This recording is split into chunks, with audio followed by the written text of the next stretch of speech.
Je voudrais vous présenter ici une technique assez originale que j'appelle le triangle du nez du vin, que vous trouverez nulle part ailleurs, puisque j'en parle dans mes formations, mais j'avais pas encore fait de vidéo à ce sujet.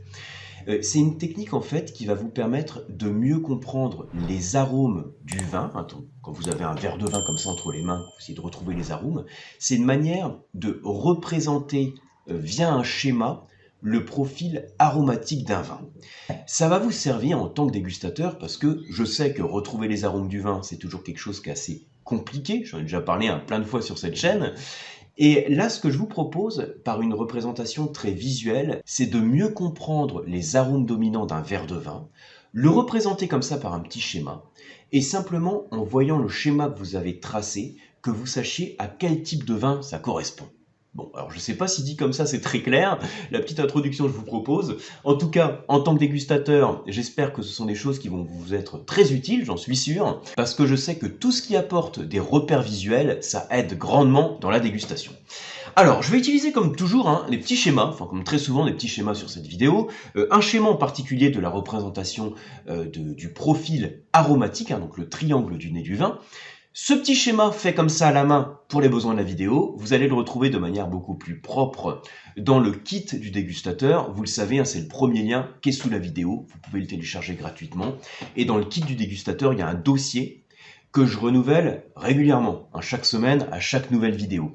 Donc ce dossier, c'est un lien Dropbox en fait que vous avez pour le dossier, et quand vous cliquez dessus, vous verrez régulièrement des nouvelles infographies en plus.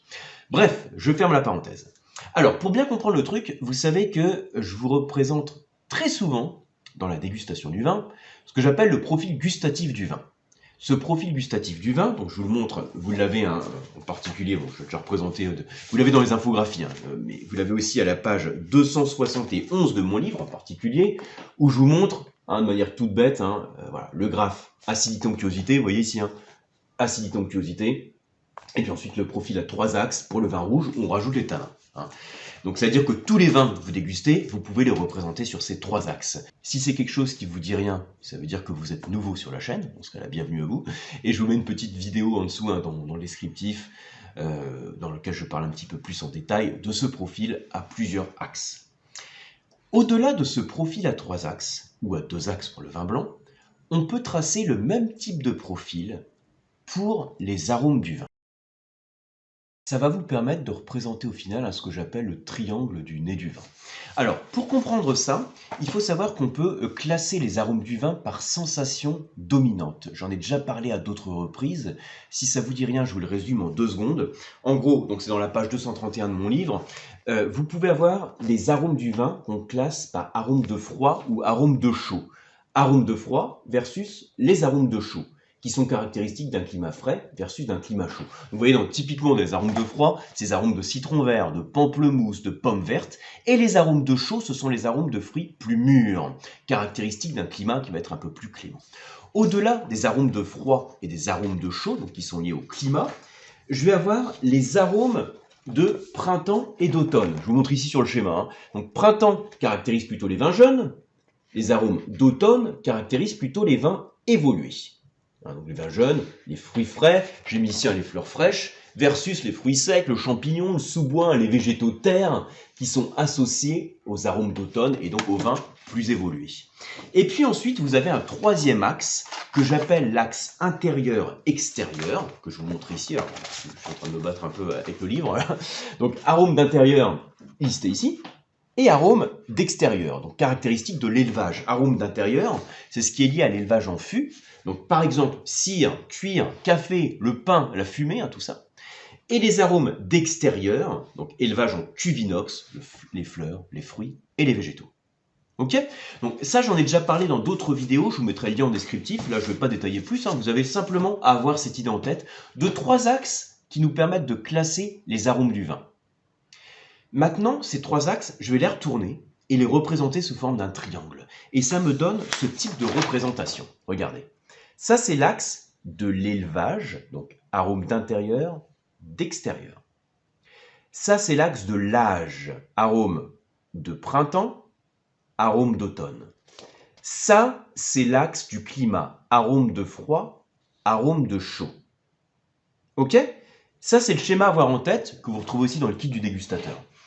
À chaque fois que vous dégustez un vin, vous essayez de le placer sur ce profil aromatique, hein, sur ce triangle du nez.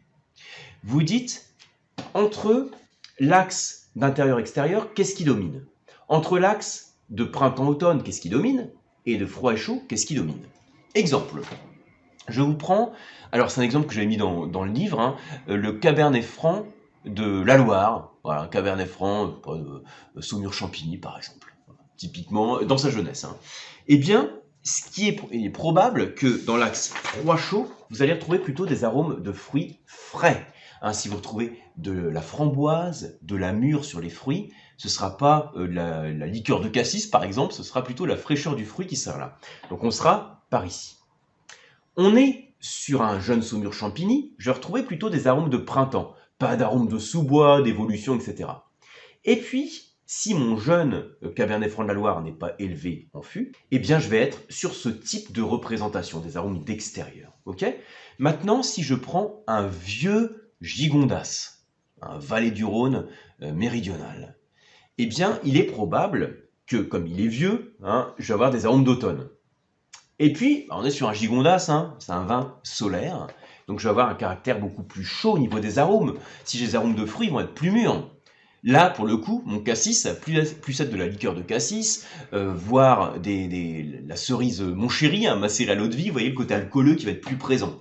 Et puis là, si je prends pour les besoins de l'exemple un vieux Gigondas élevé en fût de chêne, eh bien je vais avoir des arômes d'intérieur. Donc je vais avoir un triangle qui va être de ce type.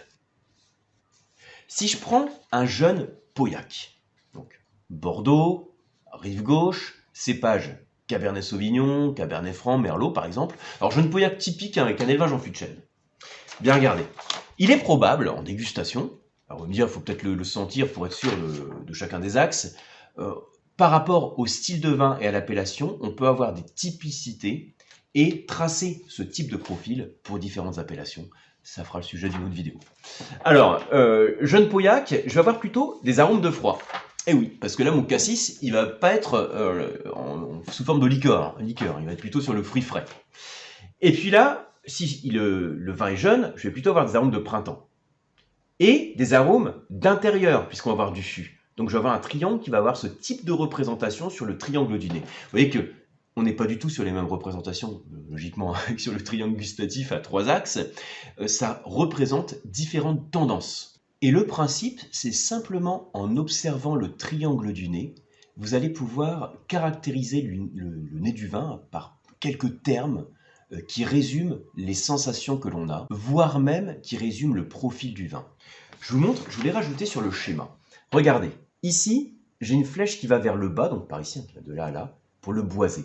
Plus je descends, plus j'ai du boisé. Par exemple, mon profil de Pauillac, qui était ici tout à l'heure, jeune Pauillac élevé en fût de chêne, ou le vieux Gigondas élevé en fût de chêne, on était sur un profil plus bas ici, puisque là on est de plus en plus boisé. Ici, sur cet axe, ça va être l'axe de l'évolution, c'est-à-dire que mon vieux Gigondas, par exemple, va être plutôt par ici. Par contre, si vous observez le triangle du nez du jeune Pauillac ou du jeune Saumur Champigny, on est au début de cet axe, donc on est au début de l'évolution.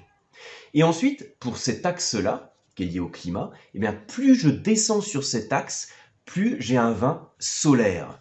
Donc si j'ai un petit triangle qui fait ça, vous pouvez dire que le vin, il est plutôt d'un climat frais, pour simplifier, il est au début de son évolution, et puis il y a le bois qui l'impacte.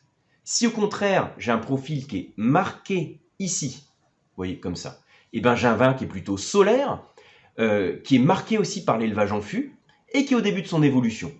Si j'ai un profil qui est porté de ce côté, j'ai un vin évolué. Le vin peut être à la fois évolué, solaire et boisé. C'est le type de triangle qu'on aurait comme ça.